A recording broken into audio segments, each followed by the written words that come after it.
Pilot के पूरे परिवार में सबसे ज़्यादा एक्सपीरियंस्ड और बुजुर्ग सिर्फ फारूक अब्दुल्ला ही हैं जो कांग्रेस को जड़ से जानते हैं।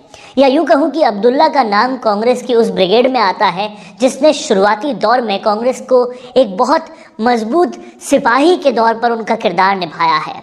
तो जाहिर सी बात है उनके पास राजनीतिक अनुभव की कोई कमी नहीं है।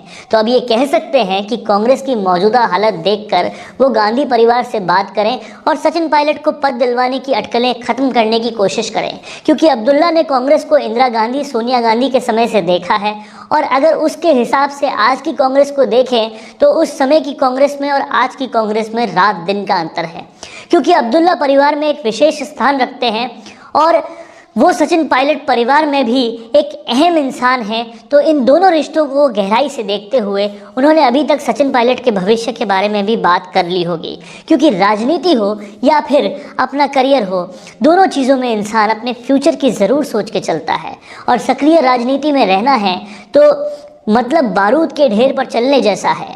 अब क्या हो जाए कुछ नहीं कह सकता, क्योंकि अब्दुल्ला ने अपने राजनीतिक करियर में बहुत से उतार और चढ़ाव देखे हैं। तो ये भी लाजमी है कि उन्होंने सचिन पायलट के लिए भी प्लान बी तैयार रखने को कह दिया होगा, क्योंकि अगर मान लीजिए कि आलाकमान अब्दुल्ला के सुझावों से सहमत नहीं होती या अब्दुल्ला को उनका जवाब संतुष्ट नहीं कर पाता तो वो राजनीति के वर्तमान परिप्रेक्ष्य को देखकर सचिन पायलट को प्लान बी पर चलने के लिए कह सकते हैं।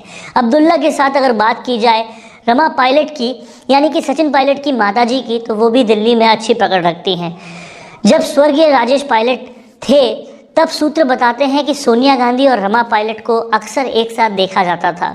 तो अगर इस परिप्रेक्ष्य में भी सोचा जाए तो रमा पायलट भी सचिन पायलट के साथ ऐसा वैसा कुछ होने नहीं देगी, क्योंकि राजेश पायलट भी कांग्रेस के उन सिपाहियों में से थे जिन्होंने अपने कांग्रेस का झंडा लहराने के लिए खून पसीने को एक कर दिया था। तो कांग्रेस कैसे भूल सकती है कि सचिन पायलट उसी राजेश पायलट की संतान हैं जिसने कांग्रेस का परचम बुलंद किया था। अब अगर बात की जाए सारा सचिन पायलट की, तो गहलोत वर्सेस पायलट के समय जब पायलट पर विरोधी हमला करने से नहीं चूक रहे थे तो सारा पायलट वही थी जो सामने आई थी और मजबूत दीवार बनके खड़ी हुई थी। और पायलट पर आने वाले हर सवाल का जवाब उन्होंने अपने ट्वीट से दिया था। राजनीतिक पंडितों की अगर माने तो उस वक्त अनौपचारिक तरीके से ही सही पर सारा सचिन पायलट की राजनीति में एंट्री हो चुकी थी। हो सकता है कि भविष्य में सारा सचिन पायलट भी सक्रिय राजनीति में आ जाए और सचिन पायलट के कंधे से कंधा मिलाकर चले। तो ये थी राजस्थान की राजनीति पर हमारी एक खास रिपोर्ट। कैसी लगी आपको ये रिपोर्ट हमें कमेंट